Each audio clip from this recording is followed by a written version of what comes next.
Bapak-bapak dan ibu-ibu hadirin yang berbahagia, sebelum kita menyampaikan beberapa informasi, terlebih dahulu kami ingin menyampaikan kepada Pak Wakil Bupati,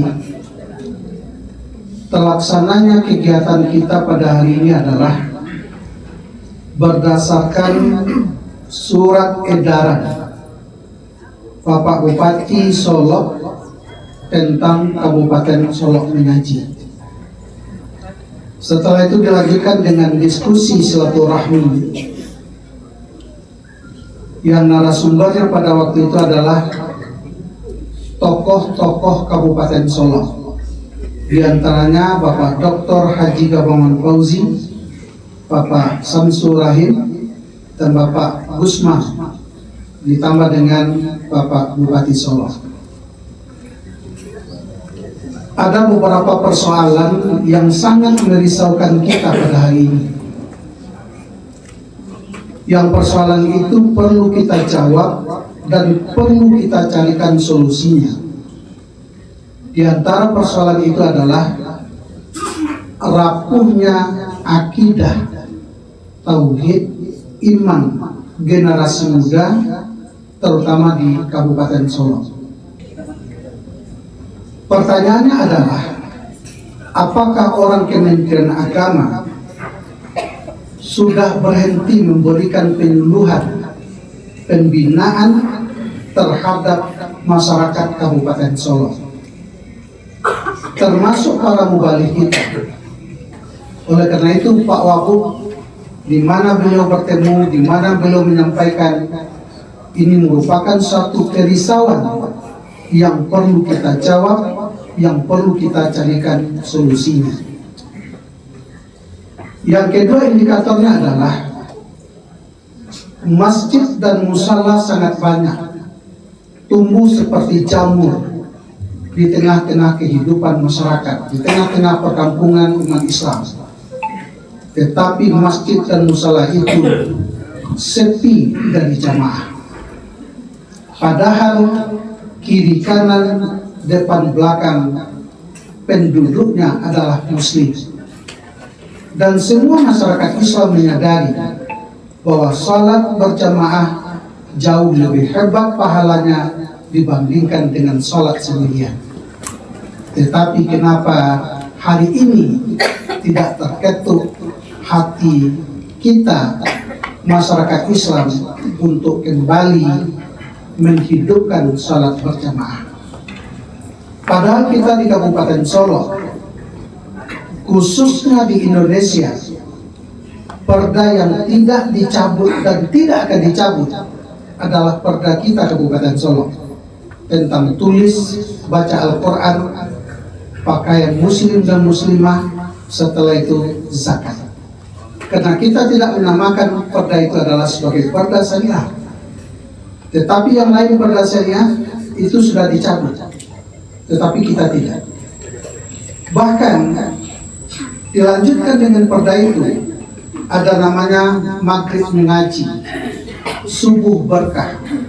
Setelah dilanjutkan dengan Pak Samsul Rahim, ada majlis tubuh tiga sajarangan yang berlandaskan kepada adat basani syarak, syarak basani kitabullah, syarak mengatur adat memakai. Bahkan dengan Pak Bupati dan Wakil Bupati sekarang, beliau memberikan tagline itu adalah Kabupaten Solok sejuk dan damai. Hakikat dari sejuk dan damai itu adalah ini yang disampaikan oleh Menteri Agama kita adalah Profesor Dr. Haji Nazaruddin Umar, adalah bagaimana memberikan pembelajaran terhadap masyarakat kita dengan kurikulum berbasis cinta. Tidak akan mungkin terwujud cinta itu di tengah-tengah kehidupan masyarakat kalau seandainya agama, adat tidak tertata dengan rapi. Oleh karena itu orang Minangkabau mengatakan supaya sejuk dan damai itu tasi dorong jejak menurun, tasi tekiak jejak mendaki. Adat josara kota susun, bumi tanam padi menjadi. Nah, Kabupaten Solok bagaimana kita mewujudkan sejuk dan damai sebagaimana tagline yang diberikan oleh Bapak Bupati kita. Bapak-bapak dan ibu-ibu hadirin yang berbahagia, yang kedua latar belakang kenapa acara kita angkat ini adalah karena terjadinya dekadensi moral, kemerosokan moral generasi muda kita. Padahal orang Minangkabau mengatakan dek ribu irabah lapadi dituai anak kurang sarwasu, ide ko indak babudi duduk tagak kamari bedo, tagak tak sama tinggi, duduk tak sama rendah. Untuk bisa terkawal moral ini, tentu kita sebagai aparatur sipil negara Kementerian Agama bertanggung jawab untuk memberikan solusi itu dan mengkaji serta memberikan masukan-masukan kepada pemerintah daerah sehingga nanti pemerintah daerah akan berpedoman bagaimana di Kabupaten Solo ini mewujudkan hal yang seperti itu. Oleh karena itu Pak Wabuk, Kementerian Agama sangat konsen sekali dengan surat edaran Pak Wabuk Kabupaten Solo mengaji, dan saya sampaikan kepada kawan-kawan Pak Wabuk bahwa konsep Kabupaten Solo mengaji itu ada 3. Yang pertama, mengaji secara agama, mengaji secara agama. Sehingga Pak Wabuk, izin saya nanti akan kita launching judul buku Elok Parangai dan Sumbang Dobale. Kenapa Elok Parangai dan Sumbang Dobale ini? Kalau generasi Kabupaten Solo sudah memahami secara baik tentang Sumbang Dobale, maka dia akan lahirlah perilaku yang baik, akan lahirlah akhlak yang mulia. Nanti seluruh anak TK, SD, SMP, SMA wajib dan harus tahu dengan Sumbang Dobale. Nanti kita kaitkan dengan mata pelajaran agama yang dikenal dengan akhlakul banin. Jadi kalau sudah kita akhlakul banin ini kita kaji di madrasah, saya yakin dan percaya madrasah itu akan menjadi agen of change dalam karakter. Setelah itu Pak Wabu mengaji adat. Jadi adat ini, bagaimana nilai budaya Minangkabau itu kan ada 5. Yang pertama, malu, raso, pareso, arif, bijak.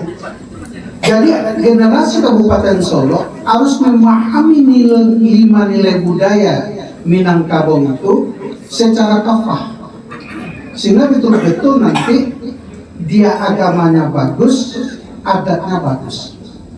Yang ketiga, mengaji peraturan perundang-undang yang berlaku. Generasi muda Kabupaten Solo tidak boleh bertentangan melakukan sesuatu yang bertentangan dengan hukum dan peraturan perundang-undang yang berlaku. Jadi artinya apa? Di situ berperan pemerintah daerah, berperan Kementerian Agama, dan berperan Forkopimda seperti Polres, Kodim, Kejaksaan Negeri, Kehakiman dan lain semacamnya. Sehingga betul-betul generasi ke depan itu menjadi generasi yang hebat, bermartabat. Bapak dan Ibu hadirin yang berbahagia, yang selanjutnya kami informasikan kepada Pak Wabuk bahwa tagline madrasah kita ini di seluruh Indonesia, Pak Wabuk, itu membuat tagline itu percaya diri bahwa kita sudah maju. Yang pertama tagline-nya itu adalah madrasah lebih baik madrasah. Jadi top chair-nya pendidikan itu adalah madrasah. Karena di madrasah itu ada 3 kurikulum yang selalu didengungkan oleh kawan-kawan. Yang pertama adalah kurikulum pendidikan yang dibuat oleh Dinas Pendidikan. Yang kedua, kurikulum Kementerian Agama yang dikeluarkan oleh Peraturan Menteri Agama. Yang ketiga adalah kurikulum yang dibuat oleh madrasah itu sendiri, oleh pondok itu sendiri dalam rangka penguatan.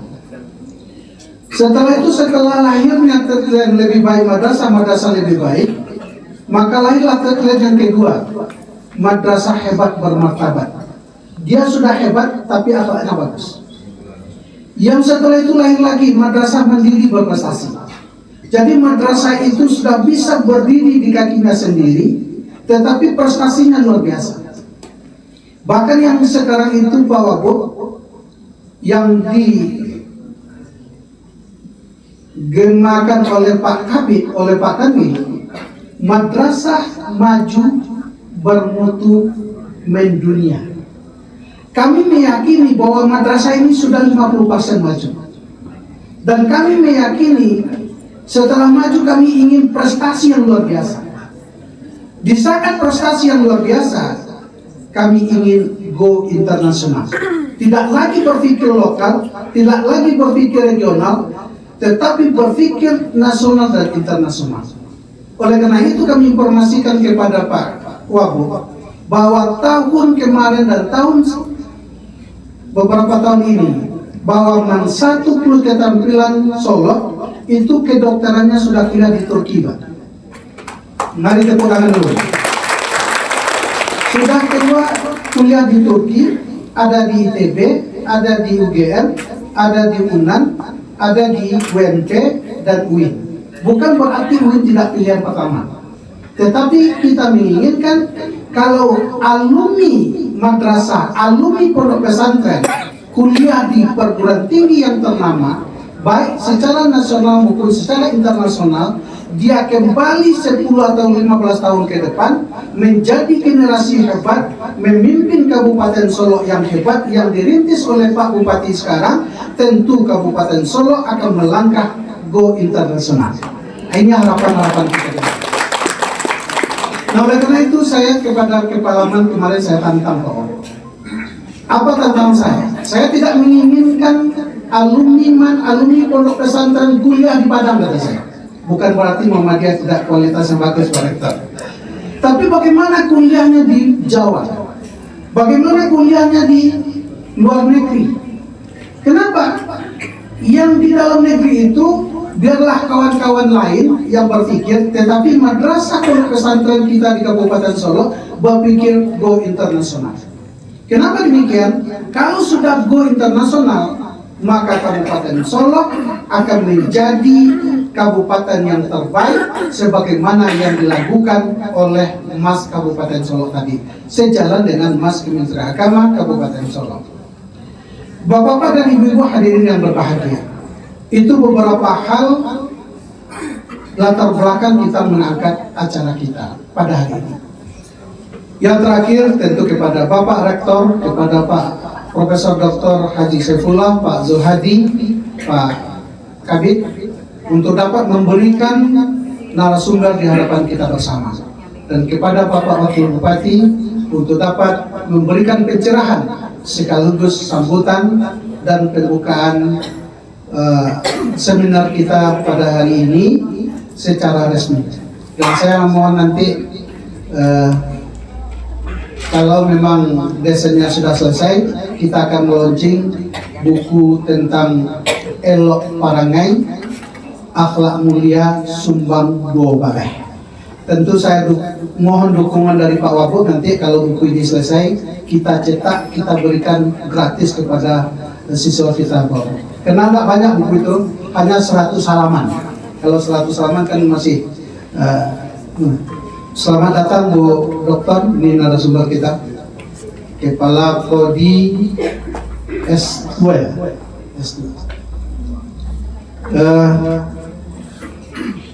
Silakan.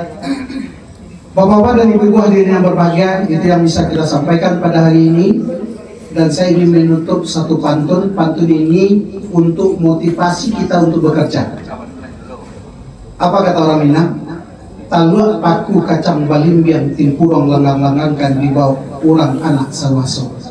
Anak di pangku ponakan dibimbing urang kampung dipatengangkan tenggang nagari dan binaso. Yang kayu patengangkan yang miskin, yang cagiak patengangkan yang bodoh, yang hebat patengangkan yang kurang hebat. Maka kita di Kabupaten Solo gapur ndak membuang lama, cagiak ndak membuang kawan. Mari kita bersatu, mari kita bersama untuk Kabupaten Solo lebih maju di masa yang akan datang. Terima kasih. Assalamualaikum warahmatullahi wabarakatuh.